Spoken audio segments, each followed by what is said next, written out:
مجددا نرحب بكم في ضيافة هذا المعرض الجماعي الفردي هذا المعرض الذي سيتسم أيضا بتوقيع كتاب شذري شعري تأملات للأديبة والفنانة التشكيلية لبابة العلج غدا إن شاء الله ابتداء من الساعة 4 بالمعهد الوطني للفنون الجميلة، والذي نتشرف بالحضور الفعلي بريزونسي فيكتيف للسيد مدير المعهد الدكتور مهدي الزواق مشكورا، وأيضا يعني حضوره وحضور أيضا حتى الطاقم التربوي والطاقم الطلابي.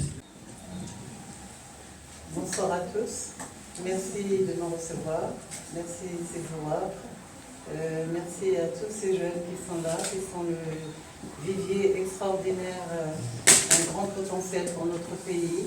Et c'est aussi un des messages qui me tient à cœur, c'est passer le relais à tous ces jeunes qui sont là de différentes branches pour leur dire que tout est possible, et particulièrement pour la femme. فتنة التشكيل والكتابة. لم تقل إلا شيئا واحدا، لأنها لم ترى إلا نقطة واحدة لم تكن في الواقع رؤية بقدر ما كانت الصلة أو الارتباط. نحن إذن أمام شاعرة وفنانة تشكيلية ترسم وتشكل مثل ما تكتب وتشعر، في تشكيلها صوت وكذلك في شعرها. Je ne fais pas de différence entre les hommes et les femmes. Pour moi, c'est exactement, c'est complémentaire, c'est un couple intérieur, et que s'il n'est pas harmonieux, il n'y aura pas de couple extérieur. Donc, le désir, avant tout, c'est plutôt évoluer, s'émanciper, aller vers ses rêves. Ça, c'est surtout ça mon message. Alors, Lubaba El-Hadj est donc artiste et en même temps, bien sûr, peintre. D'abord, côté création poétique, on a remarqué quelques caractéristiques un petit peu propres à ce genre d'écrit. Lubaba El-Hadj écrit le vers libre, et beaucoup ne savent pas que le choix du vers libre n'est pas justifié par quelques penchants à la facilité, mais bien au contraire.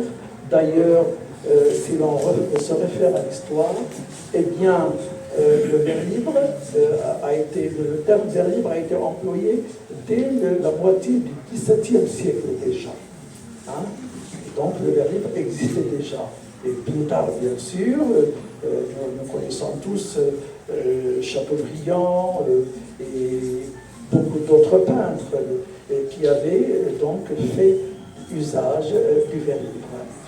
Je ne voulais pas renouveler ce qui a été déjà vu, donc j'ai écrit un tout petit texte pour expliquer mes fragments. Les fragments sont des méditations de vie, de mort, d'amour, que j'ai désiré immortaliser par l'écriture afin d'en garder la mémoire. Cela me donne l'impression de participer au mouvement qu'est la force de vie. Le fragment est un instant saisi. Il y a une rupture dans la totalité qui permet d'arrêter le continuum du récit classique, de sortir de la tradition et de proposer une autre cohérence. Le fragment est un rythme plus qu'une technique. Cela nous libère de la contrainte. J'ai été influencée par les coups japonais, mais aussi par Roland Barthes, fragment d'un discours amoureux, les pensées de Paul Valéry et les ébauches rattachées à la condition humaine de Balzac. Le fragment est un mouvement plus qu'une incomplétude. Dans son espace, l'informulé est le plus important. Il sollicite tous les sens, pas seulement le regard. Le texte respire, pulse de l'intérieur par ses interruptions, ses blancs, ses silences et les non-dits de sa forme. الكرام مشكورين، نرحبوا بالفنانة الشاعرة كذلك الوباء بعدش بحضورها تشرفها لنا في المعهد الوطني للفنون الجميلة. أشكر كذلك سي عبد الله الشيخ للمبادرات وتقوم بها كذلك بتقريب مجموعة فنانة من طلبة المعهد الوطني للفنون الجميلة، كذلك معنا هنا طلبة المدرسة الوطنية للهندسة المعمارية بتطوان. الحضور الكرام مرحبا بكم، فهي ستكون أمسية جميلة جدا ومشوقة فعلا، فنحن سعداء.